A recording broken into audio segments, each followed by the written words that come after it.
pues, cómo funciona eso cuando se da una falla cardíaca. Entonces, lo que voy a tratar es de poco darle lo que trataré de entonces,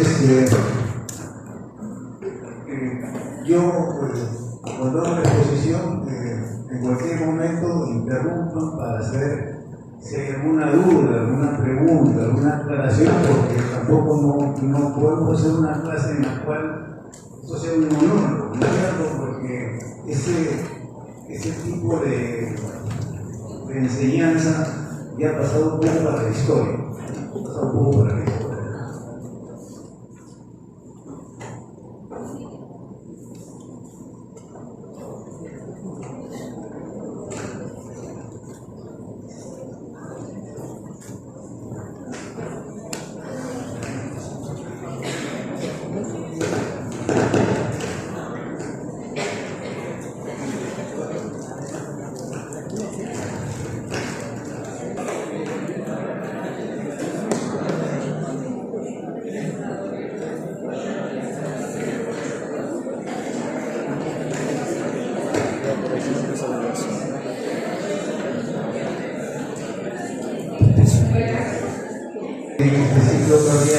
En el cual, para orientarnos de sístole y diástole, ¿no? Y para que le dé una idea del sístole sístole. Y la diástole entonces es la relajación del ventrículo en el cual se recibe sangre, ¿no? Se recibe sangre y el corazón aumenta de tamaño. Y en la sístole se contrae, se acorta el tamaño de las dimensiones más pequeñas del corazón. Y ustedes ven aquí la parte anatómica, que este es el flujo, y cuando yo estoy hablando de flujo, estoy hablando de fisiología, ¿no? Y entonces yo tengo que explicar esto para explicar el flujo, el movimiento de las válvulas. Entonces tengo que hacer una integración anatomía con fisiología, porque este retorno venoso en el sur de las venas cavas pasa por la tricuspide, ¿no es cierto? Que se abre, que se cierra y después pasa a la pulmonar, al circuito pulmonar, y regresa por las venas pulmonares aquí, el rojo de las venas pulmonares, y la válvula mitral que se abre y cierra, que llega a la sangre del ventrículo y pasa a la sangre de la aorta. Y entonces, para orientarnos, esto es anatomía, esto es anatomía con pared ventricular, el endocardio, las válvulas, ¿no es cierto? Y los vasos que salen del corazón, que entran y que salen, que entran al corazón y que salen. Y entonces de esta manera, ¿qué cosa tenemos aquí? Entonces, es explicar las historias con estos elementos de acá, que este es tiempo, el cursor en verde nos permite dar la secuencia temporal, ¿no? Va corriendo el cursor, y entonces yo tengo acá la opción de parar este simulador del tiempo. Pero ahorita, para orientarnos, verde, lo que está acá es la curva de presión de la aorta. Rojo, voy a seguirlo como el puntero.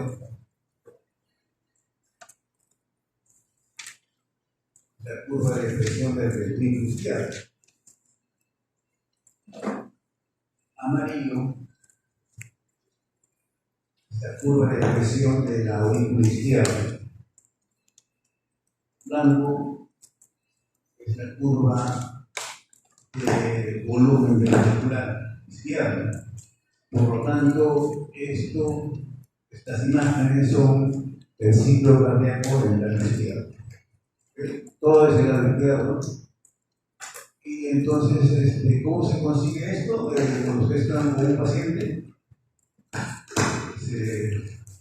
por ejemplo, está raro con un infarto, se le hace un ritmo cardíaco, por ejemplo, entonces vienen las cavidades cardíacas y ellos tienen estos datos, ¿no? Pero los datos curvas de presiones, podemos tener el gasto cardíaco también, ¿no? Entonces, aunque no sea gasto cardíaco, se hace por ecocardiograma. Entonces, si te das cuenta del simulador, nosotros pasamos hablando de fisiología y anatomía, hablar de la utilidad en que cuando ustedes tengan que hacer su práctica profesional, tienen que ver entonces con lo que se hace cuando uno ya si hace la especialidad y si no hace la especialidad, bueno, como conocimiento general, ¿cierto? Entonces, uno puede leer entrando con un punto de clase, porque es un catéter de distintas calidades y medir aquí las presiones. Esto es de 0 a 120 milímetros de mercurio, que es tiempo. Y con eso estaría este mundo explicado. El auto se tiene acá en este volumen, ¿cierto? Por lo tanto, el volumen tenemos mililitros, y aquí esta barra, acá en la lado derecho, es de 0 en volúmenes, ¿no? Mientras que este es milímetro de mercurio. Y esto es el electrocardiograma. Esto es el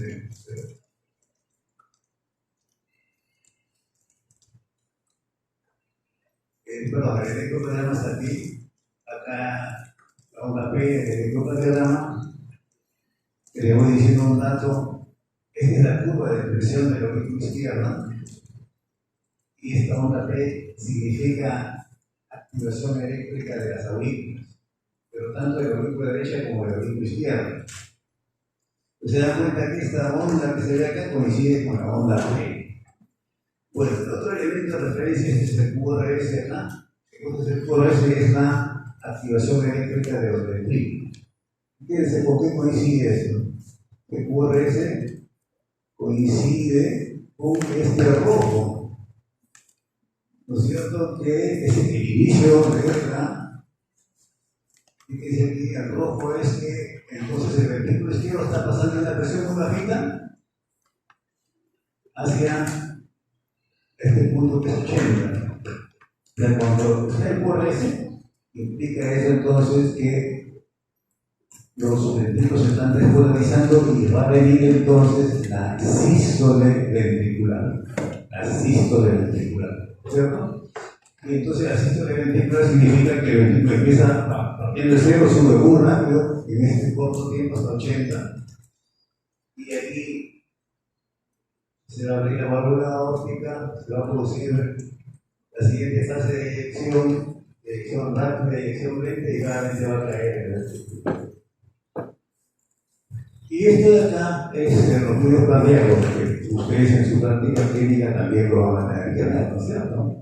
Entonces, acá está el primer ruido, entonces ponen el estetoscopio acá, el estetoscopio aquí, y que están viendo ustedes ahí, que entonces, que cuando escuchan el primer ruido, eso ya después ustedes, semiológicamente, ustedes van después a determinar, ¿no? Ya saben que para escuchar el segundo ruido tiene que haber habido antes de un QRS, ¿cierto? Lo que uno aprende con esto es que para la sístole mecánica, que es la contracción del ventrículo izquierdo, primero tiene que haber la actividad eléctrica, o sea, primero el QRS. Para haber contractividad tiene que haber actividad eléctrica primero y después contracción, si no, no es posible la contracción.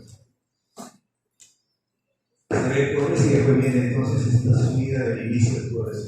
Entonces, más o menos con eso tenemos una idea. Y entonces, ¿cómo lo podríamos usar esto asociado, por ejemplo, a la práctica que ustedes van a tener hoy día? No, una de las cosas que tenían que hacer con ese informe es el paciente que hace esfuerzo físico, ¿no es cierto? Que si no me equivoco, la frecuencia cardíaca sube siendo 20, ¿no? Vamos a suponer que este es un trazado, ¿no? De acá, y como ya tengo un electrocardiograma, puedo sacar la frecuencia cardíaca, y la frecuencia cardíaca de una persona normal es entre 60 y 100, pero si hago esfuerzo, pues puede subir a 120 y 150, ¿no? Entonces, ¿qué pasaría con este ciclo cardíaco con esto? Este es lo basal. ¿Qué pasaría entonces? Esa sería la pregunta. O sea, ¿qué va a pasar en el esfuerzo con esta imagen que está acá? Cuando yo lo pongo a una frecuencia como está en la pregunta del paciente, que ustedes tendrían que aclarar por qué el paciente que se hace esfuerzo le sube la presión sistólica, ¿no es cierto? O por qué la presión sistólica no le sube mucho. Y aquí está la posibilidad de responder esto. ¿Alguien se anima a hacer un intento de explicación?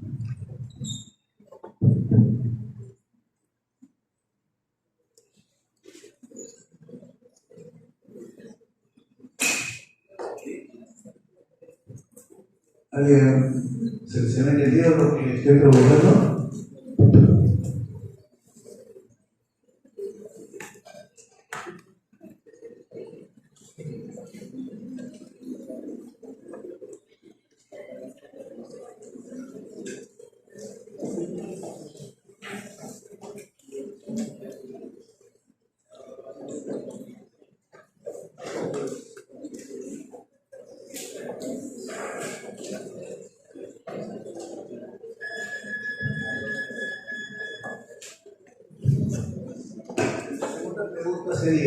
Segunda pregunta sería, cuando me subo y la pregunta sería la siguiente: con esa frecuencia que está ahí, con esa frecuencia que está ahí, ¿qué va a pasar con este ciclo plateado?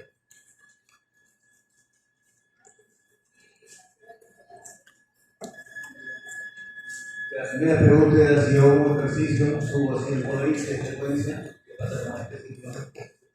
¿Y qué pasa cuando tengo 190 con este ciclo? ¿Se modifica, no se modifica? ¿Está igual el presente?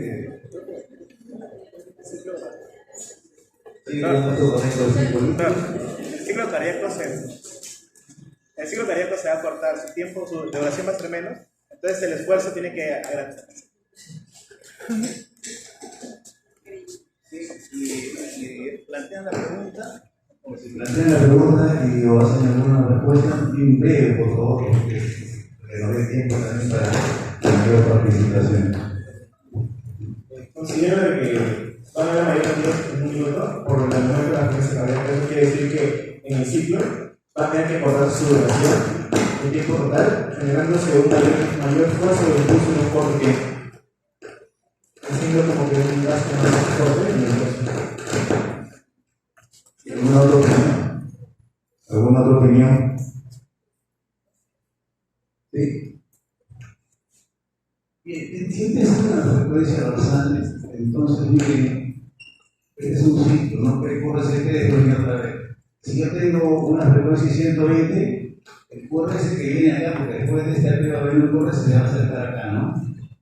Pero si lo tengo a 190, el QRS que está acá va a estar bien pegadito acá, el que está corriendo para acá y está el QRS, ¿cierto?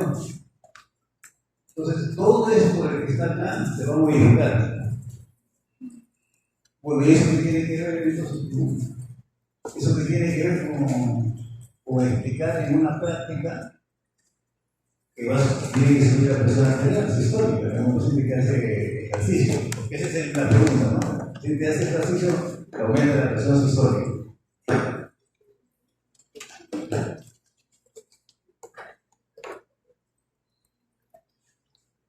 Otra pregunta sería,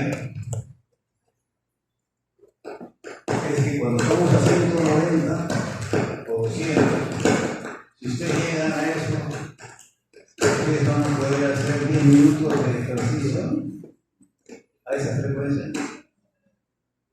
Se pasaría más rápido. Se cansaría más rápido. No va a poder llegar, ¿no? No soporta. Yo creo que un deportista de alta competencia sí tiene chance de repente de ser mejor. Porque cuando estamos en una frecuencia de 190 a 200, estamos en el consumo máximo. Y si seguimos haciendo esfuerzo, estamos en el tope máximo de nuestra frecuencia cardíaca máxima, por lo tanto, al no llegar a más frecuencia cardíaca, no podemos elevar nuestro gasto cardíaco. Y si no elevamos nuestro gasto cardíaco, ¿cómo van a hacer actividad física en nuestro músculo?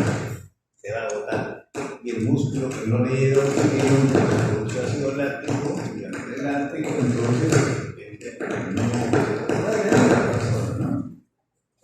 Bien, pero precisando un poco más, si esto se acerca, entonces las sístoles van a ser más cortitas y las diástoles van a ser más cortas.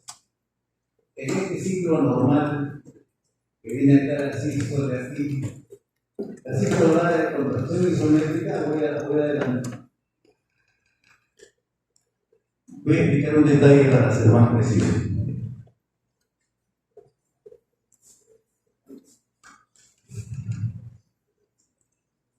Aquí donde se el cursor, miren ahí, se detiene entonces este simulador. Y con la flecha de adelante lo avanzo o lo retrocedo. Ven cómo corre el cursor. Ahí estoy en la primera fase de la sístole. El azul oscuro y el verde van a girar para la derecha, pero es el periodo de contracción isométrica.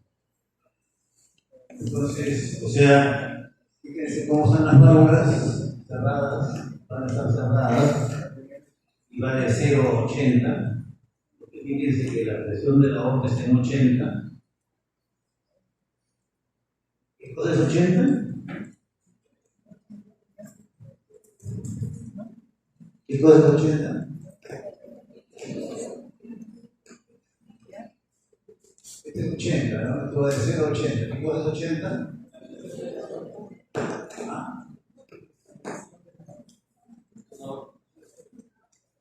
La presión de presión. ¿Es histórica o histórica? Cuando ustedes miren la presión arterial, ustedes van a presión sistólica 115, por ejemplo, con 70. ¿Cierto? 115 es la presión máxima, 70 es la presión mínima, o 115 es la presión sistólica y 70 es la diastólica. En este caso, la presión mínima es 80. ¿Cierto? O sea, la menor presión de la aorta. ¿Qué es eso? La presión diastólica.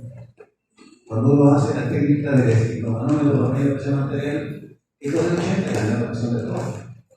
¿Y qué cosa es 110 o 115 o en este caso 120? La máxima presión de la sístole de la aorta. A la mayor presión que tiene la aorta, es el 120. Y si el paciente tiene 170 o es hipertenso, ¿cuánto tiene su ventrículo? Si el paciente tiene, mirando este ciclo, tiene 170 en corto, le miden con su. Ustedes, si mantienen la práctica, vamos a poner 170 de presión sistólica. ¿Cuál es la presión de su ventrículo izquierdo? ¿Sí?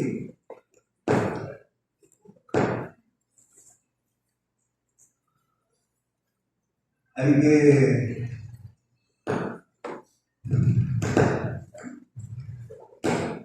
Yo no los voy a presionar para que respondan. Si no estoy haciendo preguntas, conseguir que alguien pueda preguntar o responder. Y si no responde, pueden hacer las averiguaciones necesarias, ¿no? Pero lo que estoy planteando de preguntas son cosas que podrían responder. Entonces ustedes digan, pero ¿cómo? Usted no me enseñó nada. Usted no me enseñó nada. Estamos 45 minutos de clase. No, nos hemos atrasado como 20 minutos de clase. ¿Qué quiere que responda? Bueno, pues por eso, por el tema de conocimiento de ustedes tienen el PPT una semana antes. ¿Se dan cuenta? O sea, no podemos seguir con la enseñanza clásica. ¿Saben por qué? Porque esa enseñanza no sirve. No sirve. Pero yo pregunto, no para incomodarlos, sino también para escucharla. Yo estoy seguro que la respuesta es así. Entonces, no, vamos, no, si no tiene la experiencia o no tiene expertise en manejar la técnica de preguntas por seguir, ¿no? Pues claro, si el profesor apunta y dice, tú, yo no voy a hacer eso, simplemente estoy planteando las preguntas. El principal problema que tienen ustedes es que lo tiran porque creen que error, ¿cierto? Es el problema del error. Hay una diapositiva que tengo sobre el error. Oye, ustedes acá se pueden equivocar lo que quieren. Como el paciente ya no se pueden equivocar. Entonces, si está el error y el error lo detecta muchas veces, eso sí se queda grabado en una memoria de largo plazo. De seguro. Cuando hay error y el error es detectado por uno mismo, ¿no? Bueno, tiene también una. La respuesta es la siguiente. Bien, si esto es el rojo ventrículo izquierdo, ¿qué pasa acá? El rojo que haber dado un punto, ¿no?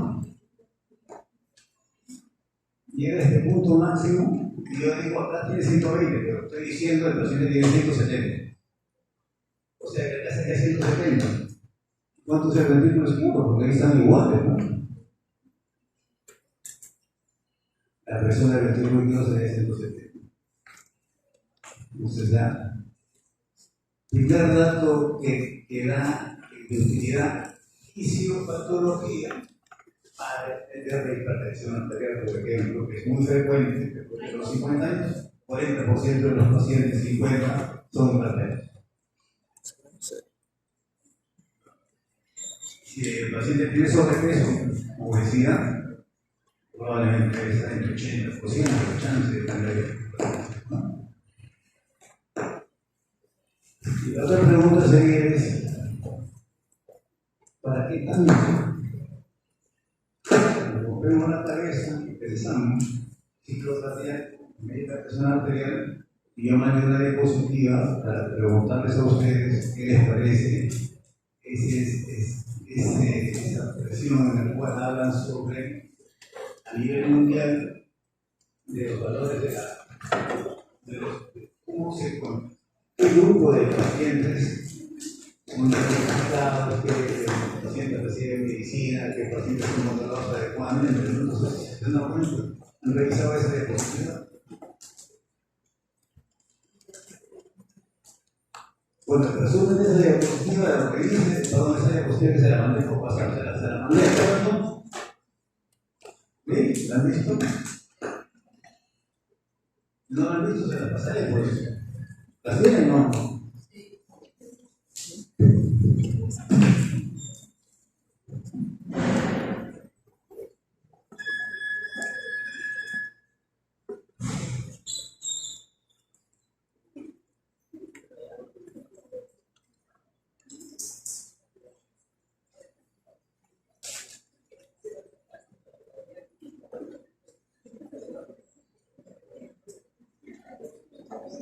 Ahí lo tienen.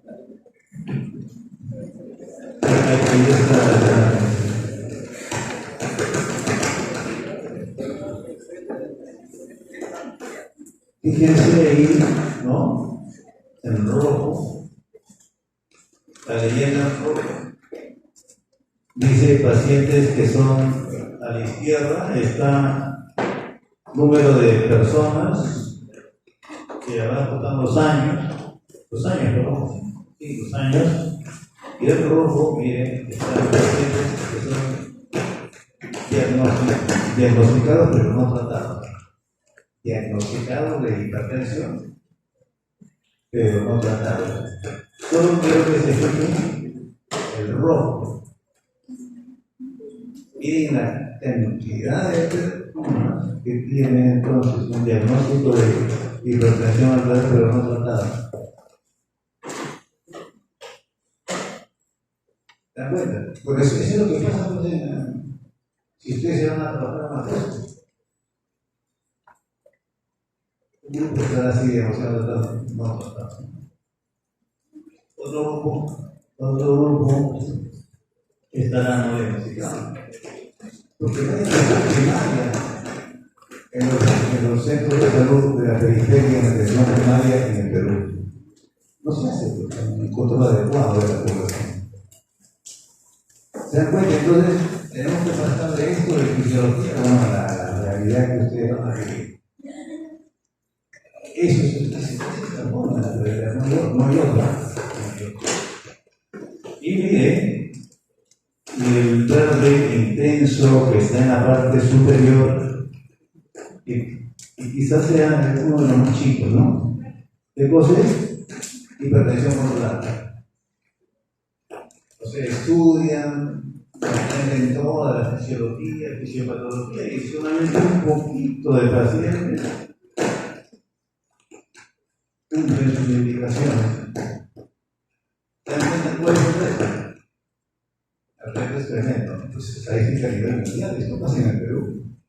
En el Perú es peor, porque esto es una recoge globalmente, países desarrollados, globalmente. Pero debe ser peor eso.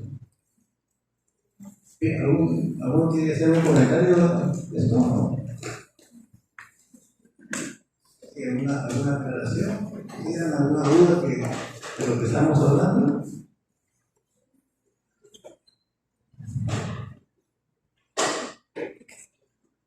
Bien, entonces, en su práctica van a tener presión sistólica aquí.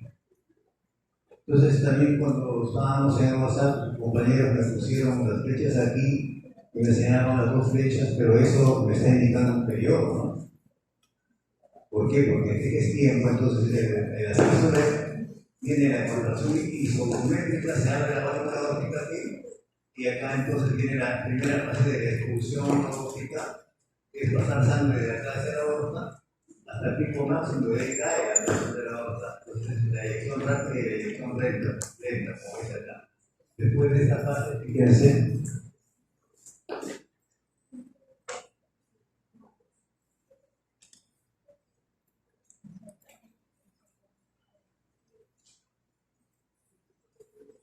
Miren, vamos a ver cómo el cursor va avanzando ahí, ¿no?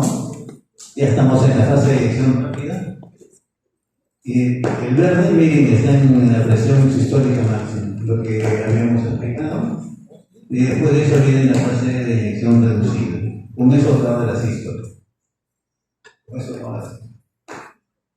Después viene entonces, el ventrículo izquierdo cae, en la siguiente fase, pero ya estamos en la diástole. Entonces voy a avanzar en mi curso.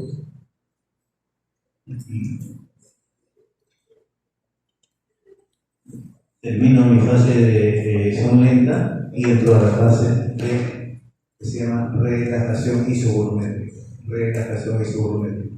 Olvidé decir un detalle, que la primera fase de la sístole, que es esa cortita donde está el cursor, ¿sí? Contracción isovolumétrica. Las cavidades están cerradas, por lo tanto se contrae con válvulas cerradas y no se modifica el volumen, o sea, isovolumétrica. Y en esta fase también se llama isovolumétrica, pero acá relajación y es la primera fase de la diástole. Primera fase de la diástole. ¿Cierto? Entonces ahí lo que ocurre es que el rojo es la caída de la presión del ventrículo izquierdo. ¿Y por qué tiene que caer la presión del ventrículo izquierdo? ¿Y por qué la presión de la aorta no cae? ¿Por qué no cae la presión de la aorta? Sería una pregunta que habría que explicarla.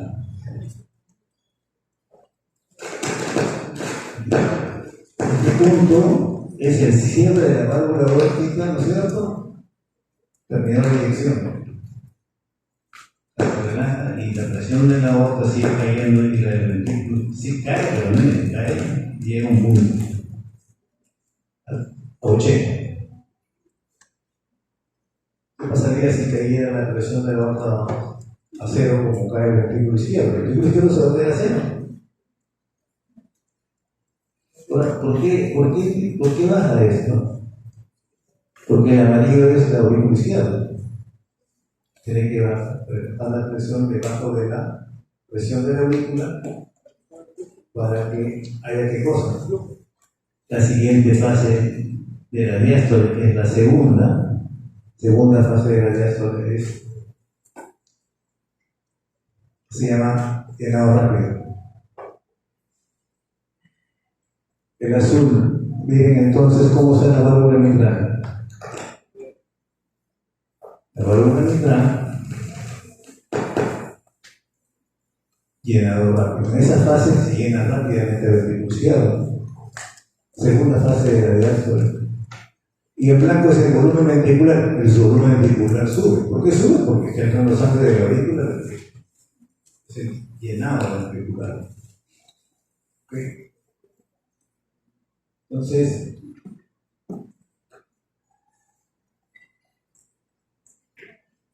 bien, vamos a terminar con esto. Sigo avanzando. Entonces, la segunda fase de la diástole es la relatación y su momento que entra la tercera fase que se llama la diástasis, ¿no? Y después el llenado ventricular lento. ¿No es cierto? Bien. Y pregunta, ¿ese llenado ventricular es la segunda fase de la diástole de origen la tercera fase de la diástole, que es la diastasis, como está indicado, o llenado ventricular lento? Llenado ventricular rápido es la segunda fase. ¿Sí? A ver, voy a repetirlo. Relatación microvolumétrica, llenado ventricular rápido, llenado ventricular lento. Llenado ventricular lento es el momento de la diástasis, lo mismo. Y si sigo con el curso,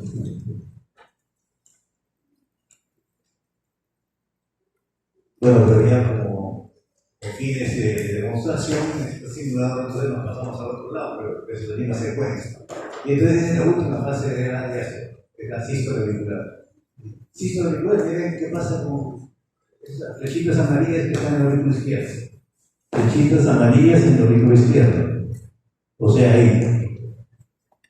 Sístole auricular. Entonces, yo había estado intentando preguntarles con frecuencia de 190 a 200, como está en ese electrocardiograma que lo acaban de ver, ¿qué va a pasar con esta fase de diástasis o llenado ventricular lento?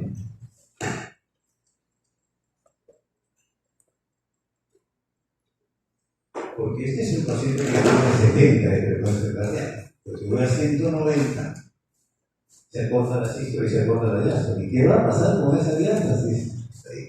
¿Y por qué me enseñaron la diástasis? Porque ustedes se dan cuenta qué les parece el tiempo que demora la diástasis de todo ese ciclo, que es un ciclo normal, el tiempo de duración.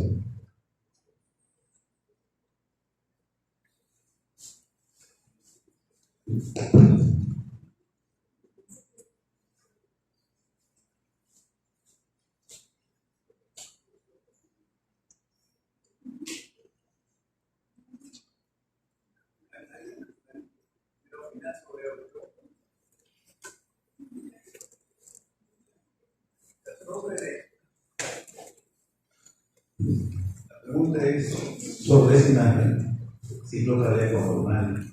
¿Qué les parece la duración de la diástasis? El lado ventricular lento. ¿Sí? ¿Alguien?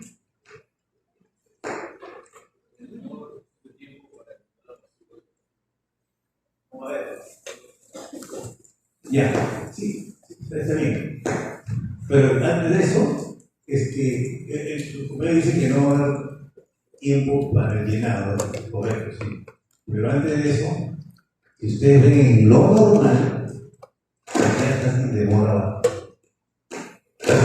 Es el periodo más largo del ciclo, ¿o no? ¿Sí o no? Bueno, ese periodo. Cuando una persona está a 120, como sus pacientes que tienen que responder en la respuesta de hoy, se acorta la diástole, se acorta también la diástasis, ¿no es cierto? Pero si estoy a 200, las sístoles ya están cortitas, y las sístoles se acortan, por lo tanto la diástasis es muy corta, y si la diástasis se acorta, cómo está llenado el que acaba de decir su compañero. No llega sangre. Y si no llega sangre, ¿cómo va a expulsar? El ventículo izquierdo en diástole se relaja para que entre sangre. Pero está entrando poca sangre. ¿Qué viene con las hizo decir? Se empieza. O sea, que lo que quiero decir es que al final de todo, cuando una persona está llegando al máximo, la frecuencia de la beta máxima, en el cual está muy cerca de su consumo súper máximo, entonces su volumen de expulsión tiene el riesgo de disminuir. Por lo tanto, se va a agotar. Pero el que esté en 120 como ejemplo, se va a cortar, pero permite aumentar o no le va a soltar.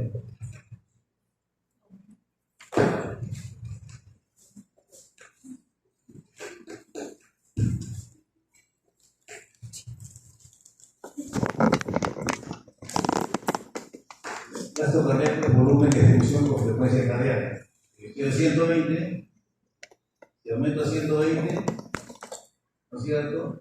Entonces mi gasto cardíaco aumenta. Así lo deje esto sí, sin moverlo.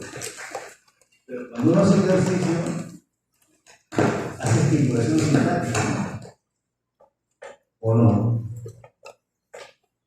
Si yo estoy haciendo un ejercicio a 120, ¿qué pasa con mi sistema simpático?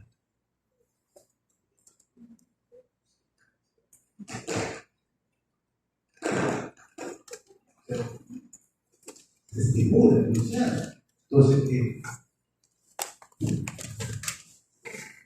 el nódulo sinusal, su frecuencia normal es de 60 a 100. ¿No es cierto? Después, nódulo vínculo ventricular, al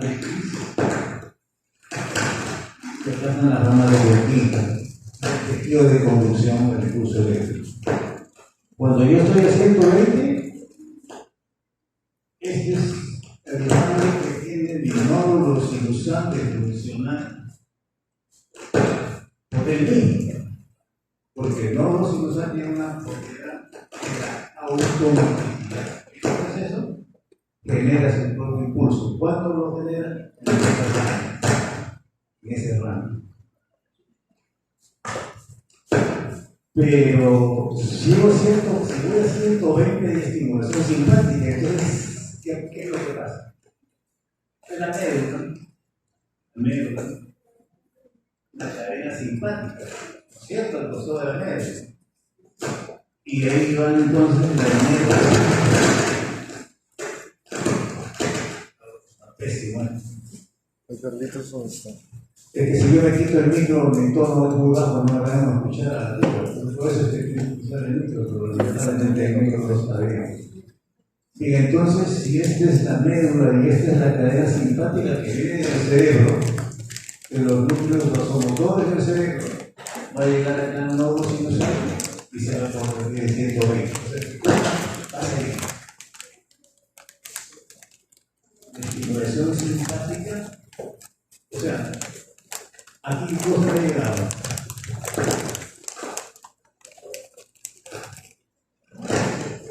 Una terminal sináptica, ¿no? Y aquí estaría, por ejemplo, una célula especializada del tejido de conducción, porque el tejido de conducción son células especializadas que están dentro del corazón y su función es generar el impulso eléctrico, ¿no es cierto?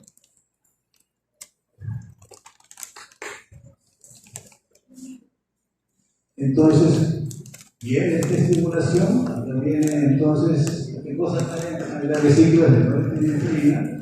Estimula entonces el tejido de conducción y eso genera entonces la subida a 120, igual a 190. A 190 tenemos más estimulación a 90, ¿no? O sea, esa es la obligación. O sea, ya tenemos aquí un dato de que lo que les decía, por ejemplo, en este simulador ahí en el curso está el electrocardiograma. Entonces, el electrocardiograma es el registro de la actividad del corazón. Y yo que estoy hablando es actividad eléctrica. O sea, estoy hablando de actividad eléctrica en el contexto de lo que ustedes poniendo el ejemplo. Me logran captar la idea que quiero transmitir. Esa es la labor que ustedes tienen que. O sea, yo no les voy a decir todo la teoría, no, pues, o sea, solamente eso ustedes va a hacer tarea de ustedes, el trabajo de ustedes, cuando tengan su práctica clínica y poco a poco se va avanzando en los estudios, ¿no? Entonces, y eso se va haciendo con esfuerzo también, mucha lectura, aprendizaje en equipo, con los demás compañeros, ¿no? Y con la interacción también del profesor. Bueno, entonces decía, llegamos a 120, pero lo estamos haciendo, al final lo que quiero decirles es que cuando estamos en 120, entonces yo sí puedo meter el gasto cardíaco, pero un detalle como es la estimulación simpática, entonces este es el tejido de conducción, pero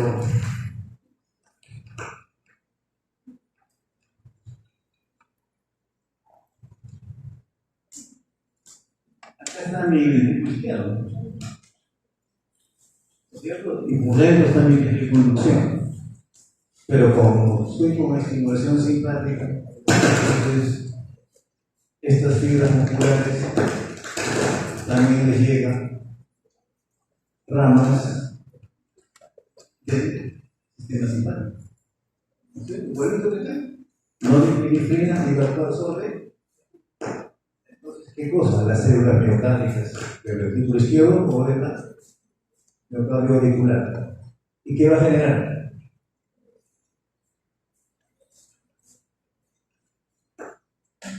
¿Qué va a generar esto?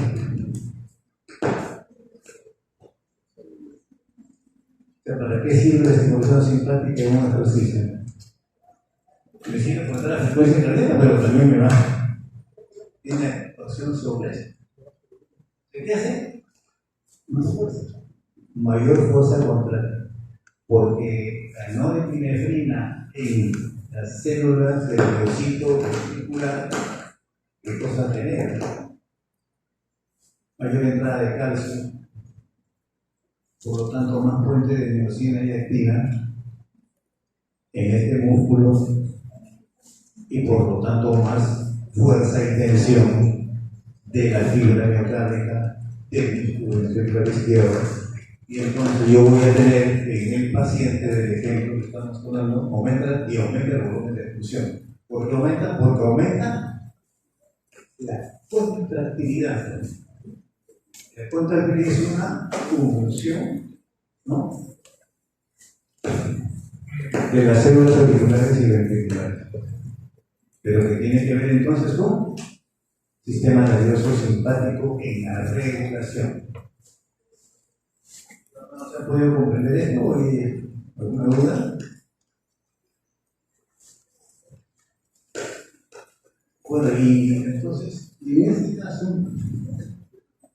si voy a 190 o 200, se me ha cortado la sístole, entonces por el aumento de la frecuencia cardíaca me va a aumentar el gasto cardíaco. Pero ¿qué pasa si yo decía, entra poco? Bien, este es el volumen de expulsión. Si entra poco, también no va a subir adecuadamente el volumen de expulsión. Por este lado sube, pero como no sube acá, entonces se va. El gasto cardíaco no va subiendo. Y va a entrar en una agotamiento. Aumentando la frecuencia cardíaca. Y eso tiene que ver entonces con el acotamiento en la explicación de este ciclo cardíaco que me permite entonces entender que en el ciclo cardíaco, cuando yo acoto mi sístole y acoto mi diástole por una taquicardia, voy a tener que el gasto cardíaco ya no aumenta, que no va a seguir aumentando, puede disminuir incluso, ¿no? ¿Para qué sirve la práctica clínica? Hay unas arritmias que se llaman las taquicardias, ¿no? Las taquicardias, por ejemplo, las frecuentes taquicardias paroxísticas supraventriculares o la fibrilación auricular que pueden conseguir frecuencias de 200, 250. Entonces, en esos casos, el paciente, ¿qué puede tener? ¿Ah?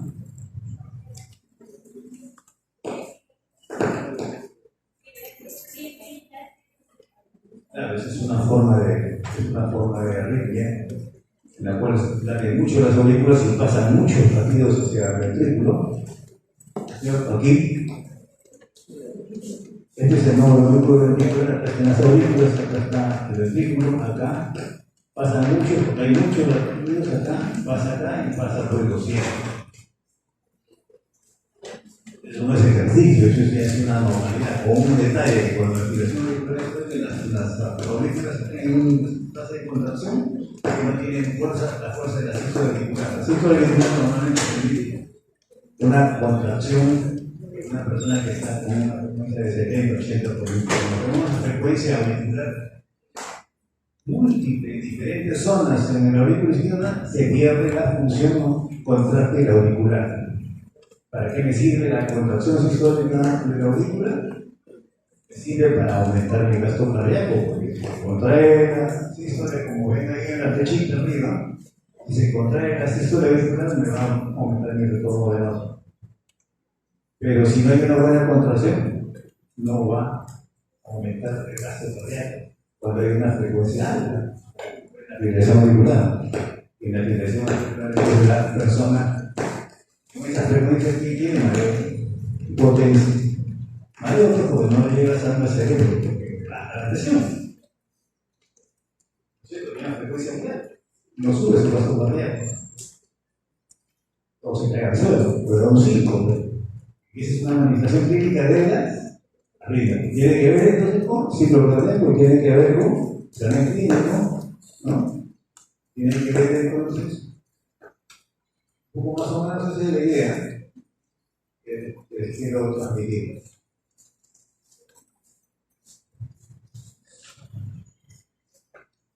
Bien, entonces.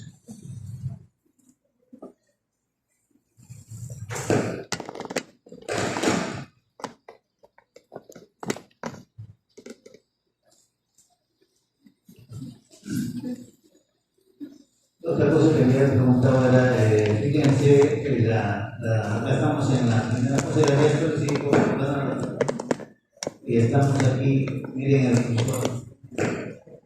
Ahí donde está el cursor, la presión de la aorta está en 80, y si sigo avanzando yo el cursor, voy a la última fase de la diástole.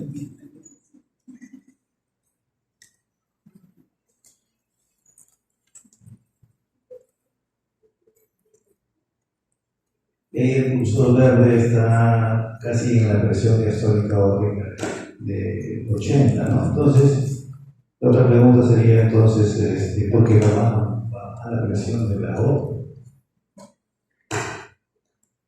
¿Por qué no sigue bajando más? ¿O qué hace que la presión se mantenga?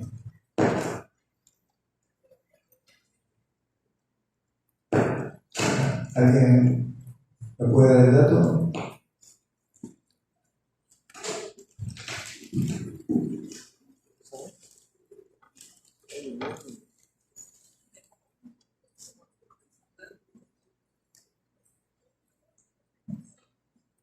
Hay que poner música.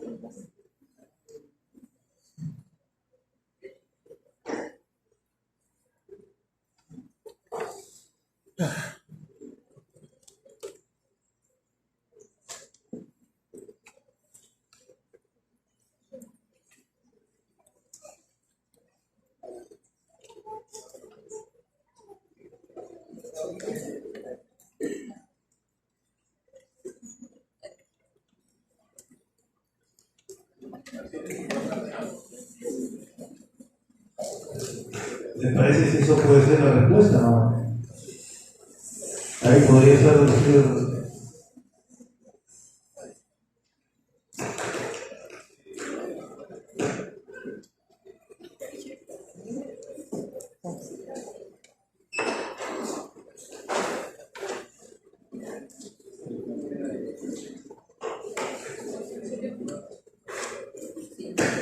qué dependería entonces de la presión diastólica? No sé. Hay determinantes de la presión sistólica y determinantes de la presión diastólica, ¿no? La determinante de la presión sistólica ya hemos explicado aquí, pero claro, hay que precisarlo entonces en esta fase donde está el impulsor. Entonces se expulsa la sangre, entonces depende de la función contraria, ¿no? De lo que expulsa el ventriculo izquierdo. Pero explíquenme entonces por qué tiene, puede ser el cursor en verde 80 la hora. ¿De qué depende que sea 80 o 70? Pues sea 90, 100, de eso, del estado de la resistencia muscular periférica. El estado de la resistencia muscular que está señalado ahí en la imagen que les acabo de mandar. Porque esas son las arteriolas de resistencia. Esas son las arteriolas de resistencia. Y eso. O sea que cuando la resistencia en las arteriolas, y cosa es resistencia en las arteriolas, dificultad el flujo de sangre por las arteriolas. Las arteriolas tienen músculo, ¿no es cierto? En la capa media. Si entonces se achican las arteriolas, ¿no es cierto? ¿Se acuerdan ustedes de esta fórmula?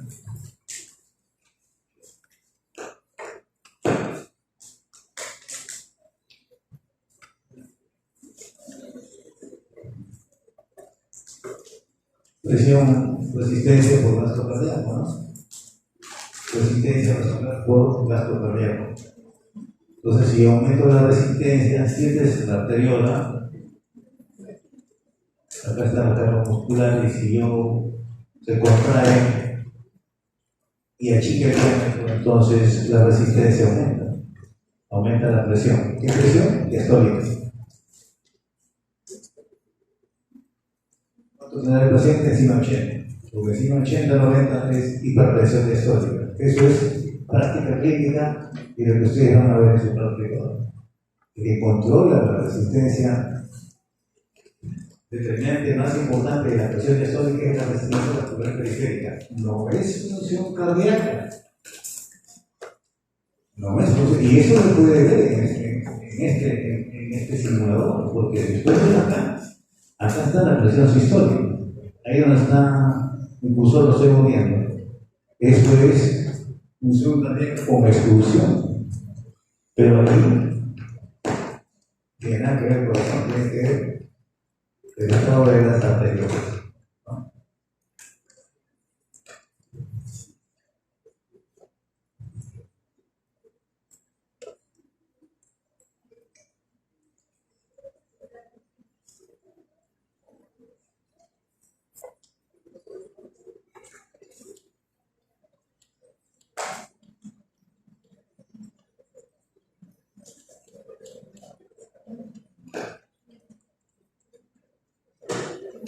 ¿Qué te parece?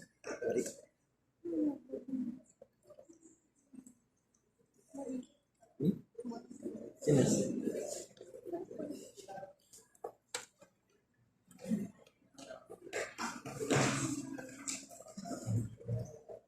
Ah, sí, sí.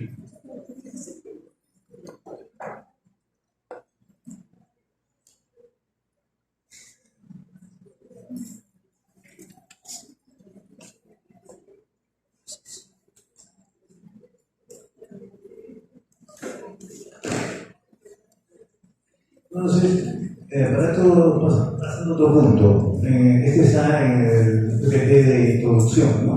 Entonces, ¿cuál sería la función, qué función importante tiene el aparato cardiovascular? Y entonces, fíjense,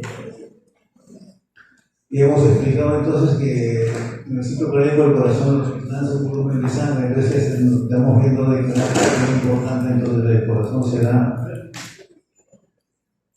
poner un gasto cardíaco, un volumen de expulsión a la circulación isquémica para que nuestros órganos se puedan desarrollar sus actividades fisiológicas normales, ¿cierto? Cualquier órgano. Bien, entonces el transporte es fundamental en el sistema cardiovascular. Entonces, por ejemplo, sustancias que se encuentran en el organismo. El oxígeno ¿Desde dónde? ¿De dónde va el oxígeno? Desde los pulmones, ¿no? Y lo transporta a todo el cuerpo, este aparato circulatorio, a todas las células. Todas las células, no hay forma. Eso va a ser el aparato circulatorio. Otro ejemplo, por ejemplo, sustancias que se mueven de una célula a otra. Ejemplo, como las hormonas tiroideas, T3, T4, ¿por dónde va? Vía sanguínea. Sale de la tiroides, vía sanguínea. ¿A dónde va? A las células diana, para hacer el efecto de la T3 y T4, ¿no? Entonces, a las células diana. Y lo otro es el transporte, pero como función de sustancias que van a abandonar el organismo. Por ejemplo, dióxido de carbono, aquí no se ve muy bien esta parte, dióxido de carbono. Todas las células producen su metabolismo de carbono, eliminando. Todas las células producen el carbono. ¿Dónde lo vamos a eliminar? Por los pulmones. Entonces, el torno venoso, ¿no es cierto? Lleva sangre con un elevado contenido de anhídrido carbónico, producto del metabolismo de todos los tejidos. La sangre se recolecta por las venas y va al lado derecho y lo lanza la sangre al circuito pulmonar para entonces eliminar ese anhídrido carbónico. Entonces es fundamental entonces este concepto de función de transporte del sistema cardiovascular.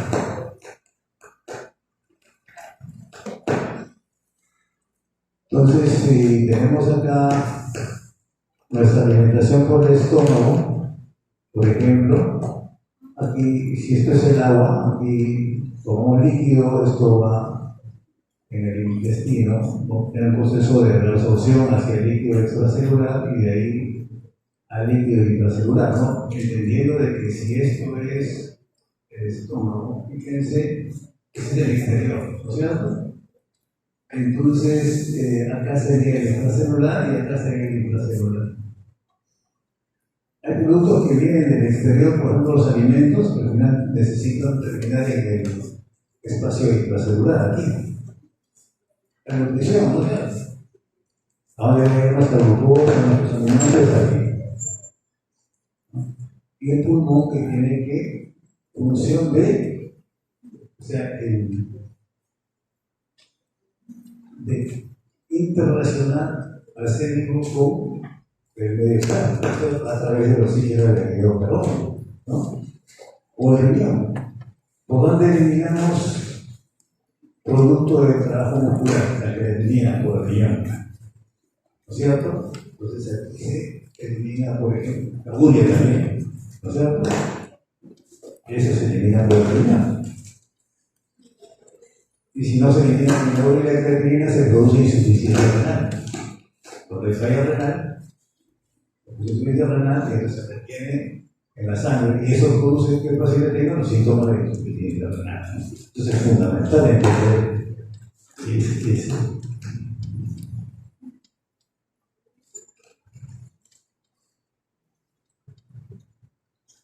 Otro punto importante es, entonces, el aparato circulatorio y dónde realiza el intercambio de sustratos, porque se supone que el aparato circulatorio lleva nutrientes, ¿no es cierto? Ahí están en los capilares. El intercambio se realiza en los capilares, ¿no es cierto? Es parte del sistema circulatorio. Ahí está el capilar. El capilar tiene entonces, aquí, una hilera de células endoteliales, la sangre adentro, y cualquier tejido aquí, y aquí qué cosa va a haber, sangre con los nutrientes, ¿no? Oxígeno, carbónico, glucosa, aminoácidos, y se produce el intercambio aquí en los capilares. Otro concepto importante es el siguiente.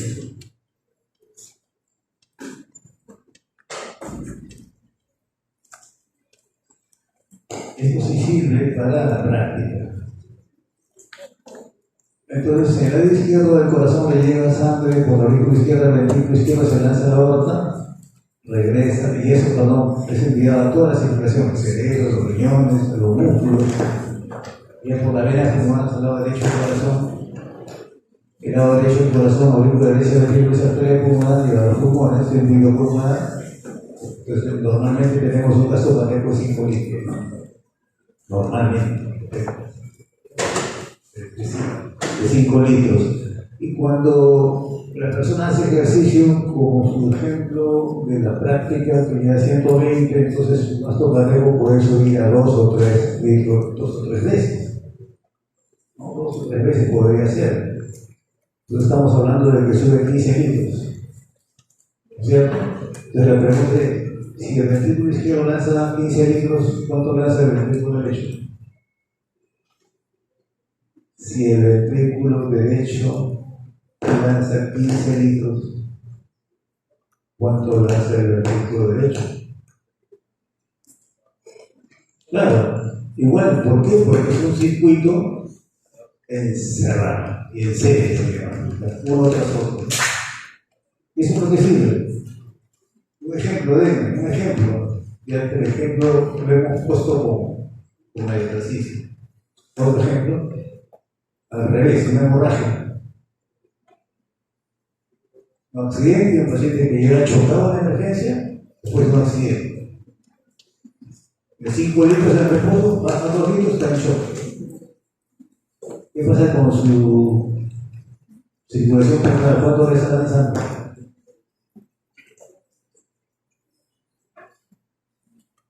2 litros. Si perdió sangre porque tuvo un accidente, una hemorragia, y baja de 5 a 2 litros, porque hay por ejemplo, en el abdomen, ¿está cierto?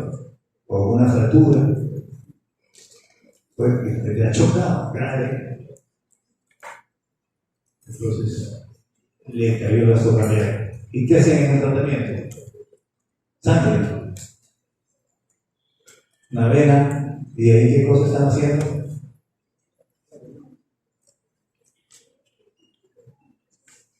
Y vamos a suponer que este sea el brazo derecho. Hasta hacer la inyección, entonces le ponen ahí su sangre. ¿A dónde va la sangre? Que transfunde. Van a poner 2 litros de sangre.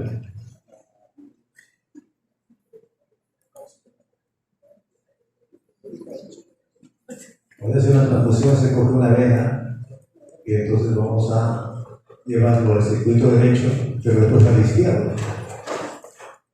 Si pretende hipotenso, le damos 2 litros, se va al lado derecho y después al lado izquierdo. ¿No es cierto? Entonces se dan cuenta de la importancia que tiene eso. Si ustedes tienen una persona que está así, le elevan las piernas, retorna más, con las venas al lado derecho del corazón, y tienen que explicarle por qué le sube la presión. Pues si ustedes se quedan ahí nomás, se quedan subiendo pulmón, y si no siguen el camino de la anatomía y la fisiología, no lo vamos a explicar. Tienen que saber este concepto. El concepto de serie, que es un concepto fundamental. O sea, que si que llega al lado derecho, va a llegar al lado izquierdo, y al lado izquierdo va entonces a tener más efusión, y entonces ahí va a mejorar con una transfusión del paciente que le shock. Esa es la razón por la cual el paciente mejora. Entonces, la otra cosa que quiero transmitir es que los conceptos teóricos tienen utilidad. Tienen utilidad. Cuando se ve en la dinámica de la utilidad en su práctica profesional.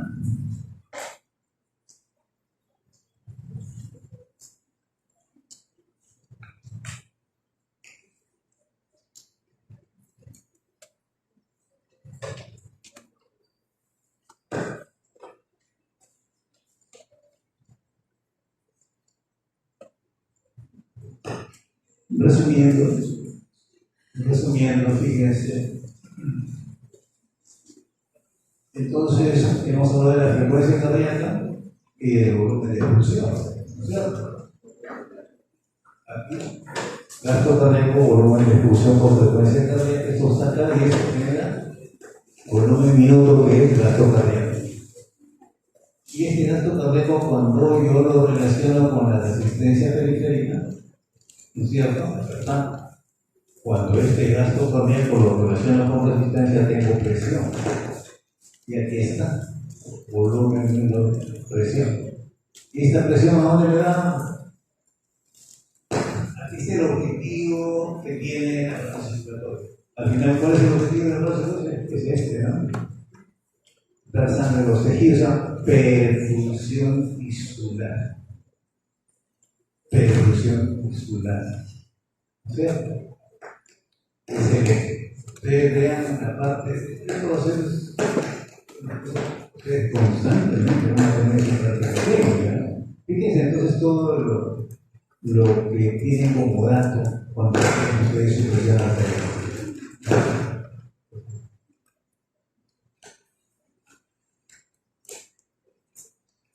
¿Alguna pregunta? Pueden pasar a otro punto.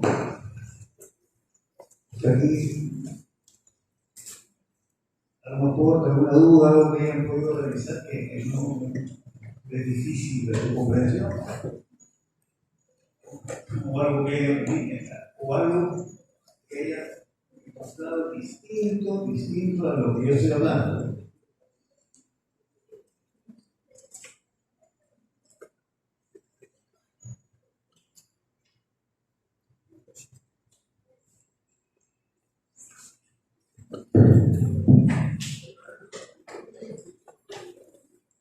¿Puedo pasar a otro punto? ¿Sí? ¿Alguna pregunta tiene? Sí.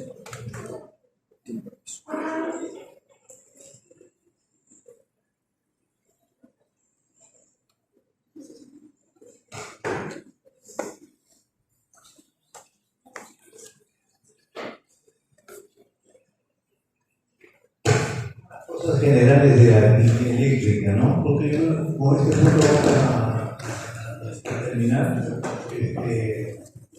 No conviene que las exposiciones sean más de una hora, es un problema, 2 horas es demasiado, ¿no?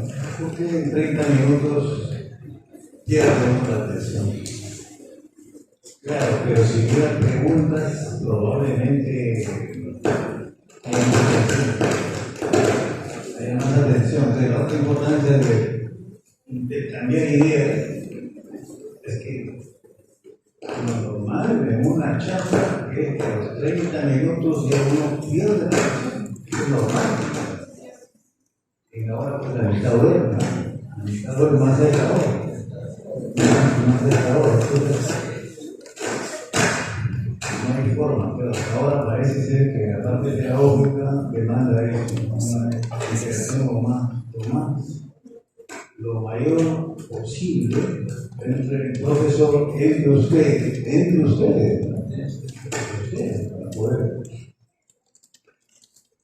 para poder hacer sus tareas, su trabajo, para entender y comprender, ¿no?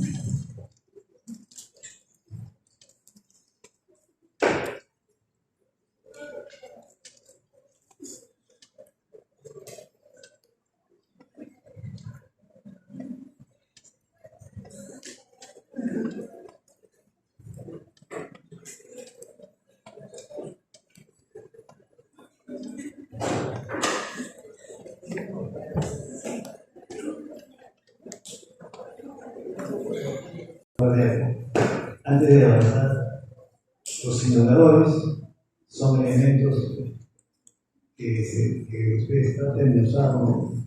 Si se encuentran en el internet, traten de usarlo. Y bueno, y si no, bueno, en su práctica clínica, previo a la práctica clínica, acá la Universidad Clínica, la unidad de tecnología educativa, entonces tiene todo el área de simulación, lo cual es un recurso, ¿no? Que desde los últimos años permite entonces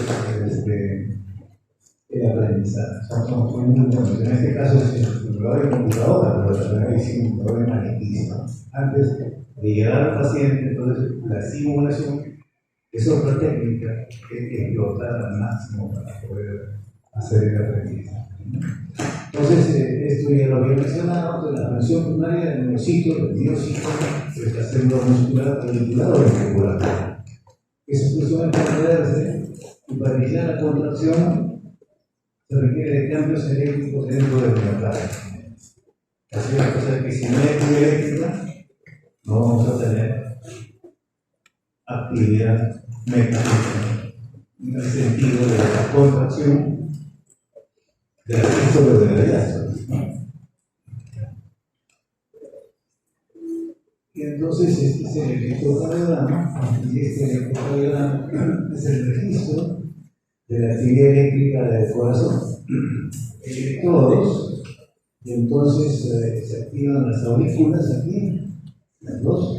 Estas amarillas no se usan, y cuando se activan las dos aurículas, nosotros estamos viendo en el electrocardiograma la onda P, ¿no? La onda P del electrocardiograma, entonces nos dice que entonces están activando las aurículas, las dos, y que va a ocurrir cosa, la sístole auricular.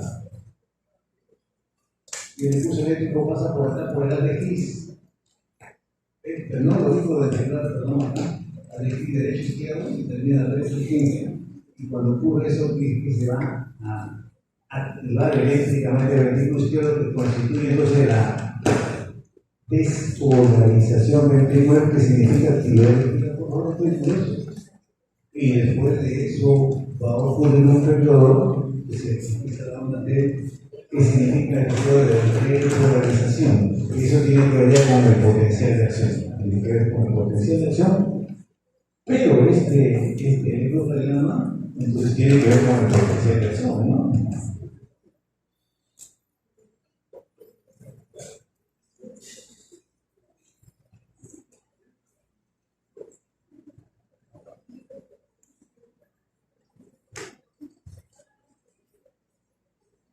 Bien, lo que acabo de decir es aquí. Este es el electrocardiograma. Este es el electrocardiograma.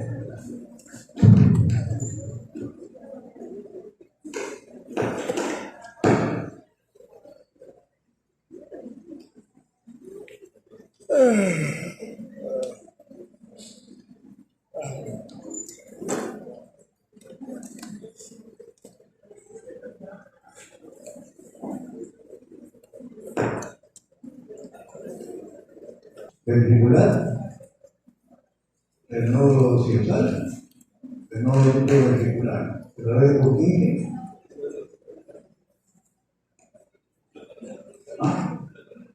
¿Cómo?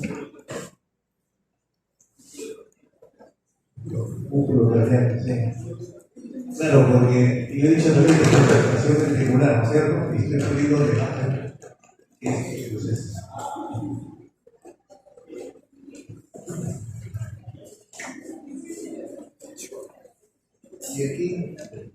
Y aquí hay dos potenciales de acción.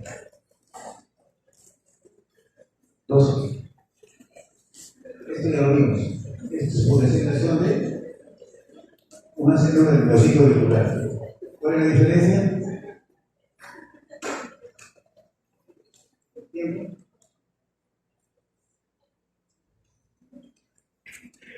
¿El tiempo sería una diferencia? ¿Qué cosa es? Un electrocardiograma. Tiempo. Milisegundos. ¿Y qué cosa es? Voltaje. ¿Cierto? Entonces,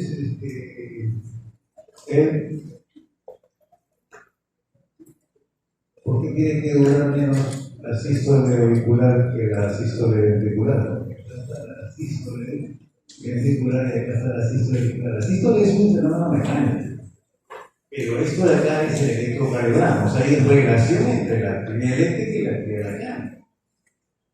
Hay relación. ¿Por qué tiene que durar más la sístole ventricular que la auricular? Debe tener una razón. El ventrículo izquierdo se contrae para llevar la sangre a la aorta de todo el cuerpo, ¿cierto?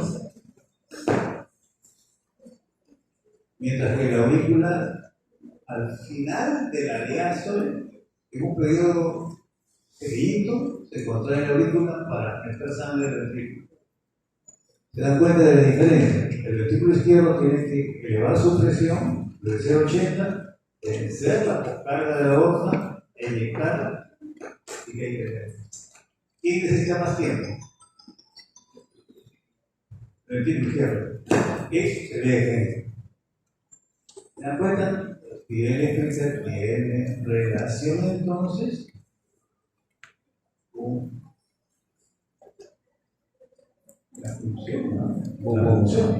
Y eso es una cosa fundamental que ustedes tienen que usar en su aprendizaje. Cómo integran sus conocimientos, ¿no?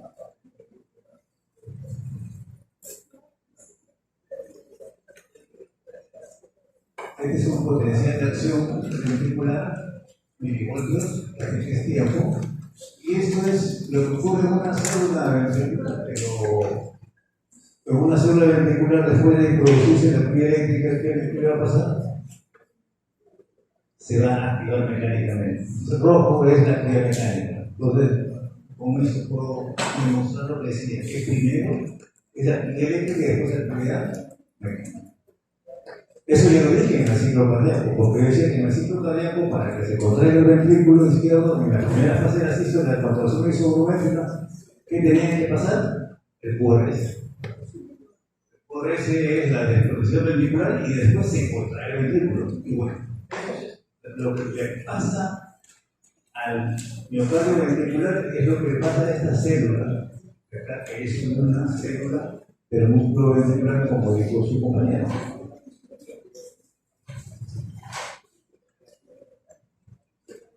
Y esto es nódulo sinusal, haces interauriculares, son ramas dentro de la aurícula, el nódulo auricular, el ADX, la rama derecha y la rama izquierda, el ventrículo derecho, el ventrículo izquierdo, y esto es ramas para el lado izquierdo del corazón, y entonces este es el tejido de conducción que ya hemos dicho que tiene la propia de automaticidad, que es entre 60 y 100. O sea que si yo tengo 120, ¿qué quiere decir? Que no está funcionando bien mi nodo sinusal. Que tengo 150. Si yo digo que lo pongo de 60 a 100, es simplemente el efecto del sistema nervioso autonómico sobre el nodo sinusal. Y yo lo expliqué.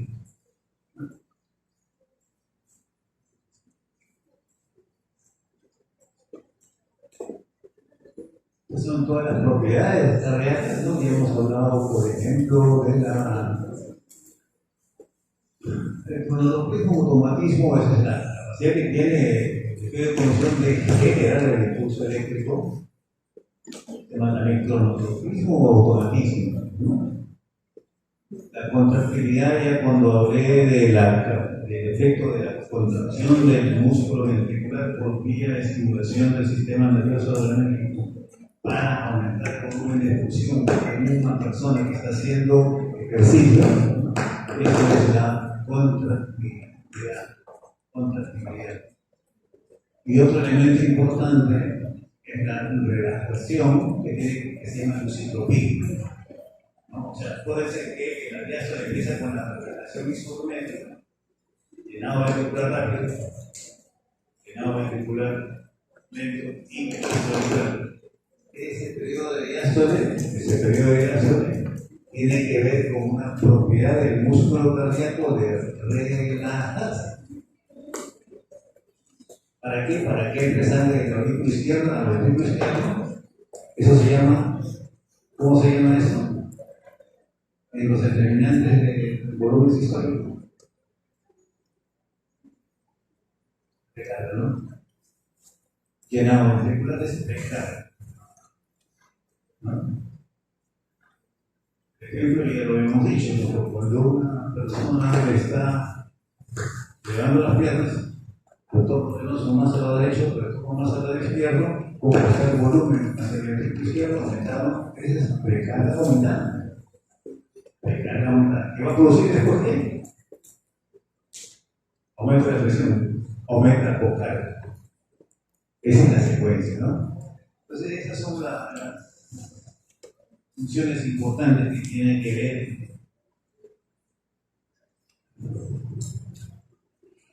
Bien, entonces la célula auricular y ventricular, acá tenemos una célula que está con cargas positivas al interior. Significa entonces que ha entrado cargas positivas, que podría ser sodio o calcio, ¿no?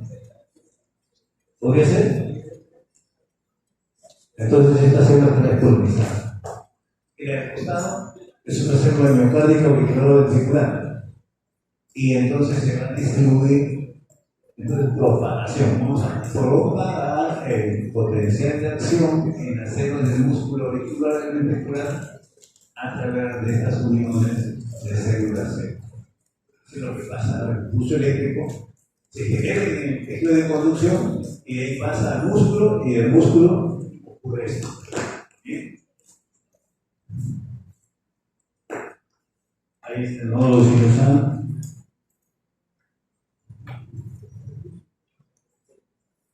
Pero hay dos potenciales de acción. Un potencial no marcapaso y otro que se llama marcapaso. Bien. Fíjense. Esta morfología contra esta. Esta es la morfología de un potencial de acción de una célula auricular o ventricular. Este es de un potencial de acción marcapaso. Entonces, potencial de acción de una célula del músculo auricular o ventricular es un potencial de acción del tejido de conducción. Vamos a poner por nódulo sinusal.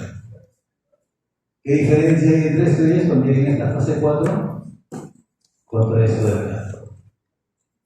Vamos a precisar este detalle, ¿ya?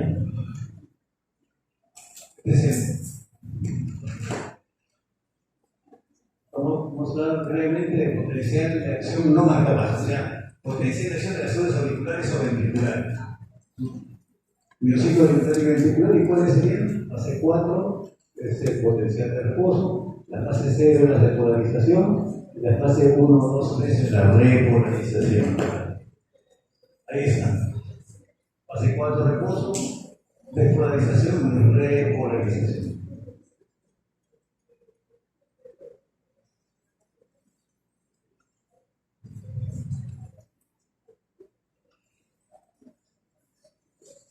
Potencial de acción de una célula ventricular auricular o ventricular que son iguales. La diferencia es en la duración. ¿Qué tiene que ver estas fases? Acá lo importante, por ejemplo. La fase 0 trae sodio al interior de las células, la despolarización. La fase 1 que tiene que ver con el potasio, la fase 2 tiene que ver con el calcio. La fase 2 entra calcio, y la fase 3 y 4 tiene que ver con el potasio. Y acá abajo, esto es milivoltios y este es tiempo. Este es el potencial de acción de una célula ventricular. Y miren, aquí hay cosa acá, permeabilidad de cada iones. Y esa permeabilidad tiene que ver entonces con cada uno de esos iones y sus fases respectivas. Por ejemplo, miren, la fase 0 es todo rojo. ¿Qué significa? Que la permeabilidad del sodio en esta fase 0 es muy alta y después cae. En un corto periodo de tiempo, como es este, el sodio entra al interior de la célula. Eso ocurre en la fase 0 del potencial de acción, que significa qué cosa es, como el QRS, el inicio del QRS. El inicio del QRS. Otra parte, fase 2, tiene que ver con la actividad de calcio. Miren la actividad de calcio como está en línea punteada. Acá está muy alta. Miren otra vez. Fase 2. O sea, en la fase 2 del potencial de acción significa que hay una alta actividad de calcio. Que donde hay más calcio, menos celular. ¿Cierto? Menos celular. Si mi membrana tiene más de movilidad, va a entrar calcio de extracelular a intracelular. Y si entra intracelular, es para producir el mecanismo de control a través de la reacción y de la tirosina y de la tirosina.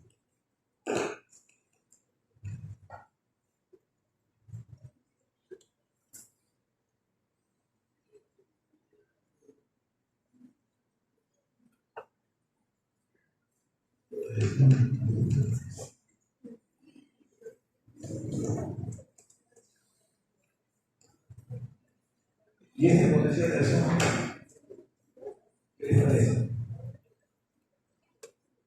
la última diapositiva. ¿Les parece parecido con la anterior?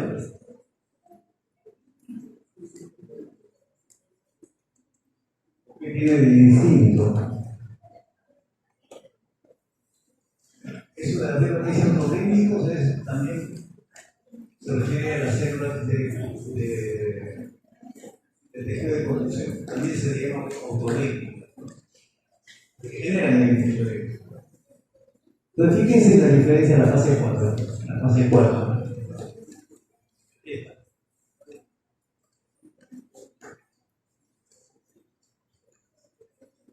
La fase 4 en ascenso y se llega a un umbral y se desencadena. ¿Y qué cosa? Esa es la morfología, y aquí entonces todavía tiene que ver con funciones. Esta fase 0 de esa potencialización ya no es sobre, es un estacio. Canales dentro de calcio. Y esta fase 4, acuérdense que en el otro era reposo plano, acá es. ¿Qué cosa de qué depende? De los canales sin eje, ¿qué cosa es? Temporales sobre. En esta fase entra sobre, por lo tanto, eso hace que se positivice hasta llegar al umbral y dice: esto explica la capacidad de, por ejemplo, nódulos sinusal de generar el impulso eléctrico. Es la propiedad de automaticidad. Eso lo tiene el nódulo sinusal.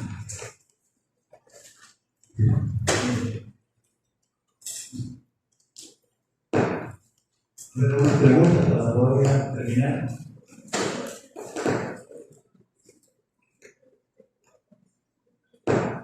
¿Algún comentario?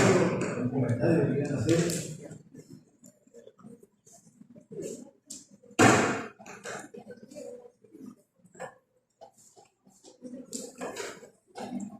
¿Alguna duda?